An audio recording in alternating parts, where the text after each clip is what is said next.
I'm here with Richard LeFrak. Thanks so much for coming in. Thank you for having me. How are you doing? Great. You're a household name in New York. You're sort of a real estate dynasty in New York. What brought you here 4 years ago, 5 years ago? Well, I saw a great opportunity, which really came out of the financial problems of 2009. Okay. I was fortunate enough to be part of the bank recapitalization, the Bank United, which turned out to be quite successful. It brought me down to Miami.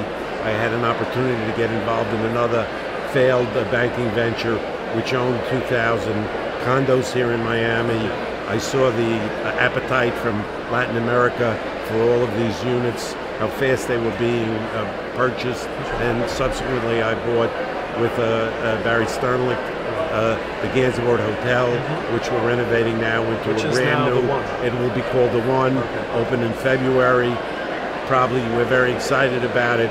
We expect it to be the hottest hotel in South Beach. You mentioned the foreign buyers that you saw, and that sort of got you interested in this market. Right, because there was, people were doubtful about Miami's inventory.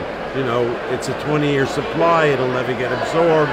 And then we saw, because we had the real-time information, because we were selling, how fast the foreign buyers were eating up the inventory. And it showed me that Miami really changed, and it's grown up as a city. Right. And if global capital is coming here with such enthusiasm, then that's a great place for a real estate developer. Global capital is coming in. What about New York? What about New York money? Is that well, a big impact here? Most of the headline prices that you've seen, most of that's coming from New York buyers now, and they're not frightened off by $2,000 a foot, $3,000 a foot, $4,000 a foot, because that's what they pay in New York, and even double that for the best merchandise. We talked about the hotel. What's the landscape like for residential development here? Well, the landscape is good. It's quite good. There's still a lot of enthusiasm in the marketplace. The supply is being contained a little bit by the new paradigm, which is not build and sell, it's sell and build.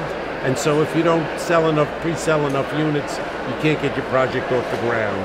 And that really is kind of a little bit of a nanny on the developers down here. Right. And, so I think that bodes well for the fundamentals of the market. The real deal is in New York and here. Right. Do you ever read it?